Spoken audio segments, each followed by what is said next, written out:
আবার বিশ্বনবী বললেন, জুমার দিনটা এমন দিন, এই দিনে আল্লাহর পক্ষ থেকে বিশেষ ফেরেশতারা মসজিদের সবগুলো দরজার মধ্যে দাঁড়িয়ে যায় এবং জুমার নামাজের আগ দিয়ে খতিব সাহেব আসার আগ পর্যন্ত লিখতে বসে যায়।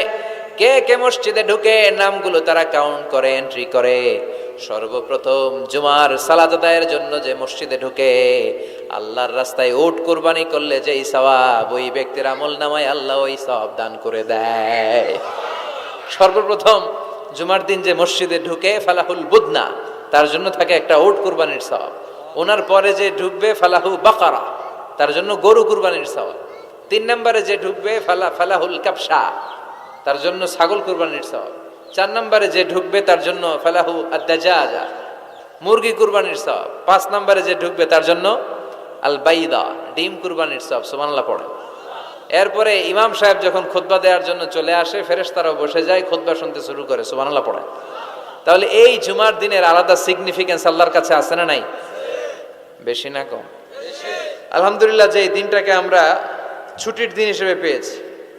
1984 সালে তৎকালীন প্রেসিডেন্ট হুসাইন মোহাম্মদ এরশাদ সাহেবের নাম শুনছেন?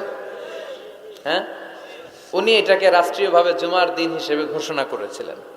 ওনার কল্যাণে আমরা এই দিনটাকে স্টিল নাও, এখনো পর্যন্ত এটাকে আমরা ছুটির দিন হিসেবে পেয়েছি। উনি ইসলামের জন্য অনেক কাজ করছেন, আবার স্বৈরাচারীও করছেন। তো ভালো খারাপ নিয়েই মানুষ, ঠিক কিনা?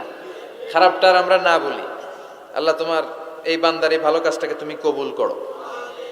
পৃথিবীর অনেক মুসলিম দেশেও এই শুক্রবারকে, এই জুমাবারকে তারা ছুটির দিন রাখতে পারে নাই। ইভেন মালয়েশিয়া, ইসলামের জন্য তারা অনেক কাজ করে, কিন্তু তাদের সাপ্তাহিক ছুটির দিন হচ্ছে রবিবার। সানডেতে তারা উইকেন্ড পালন করে।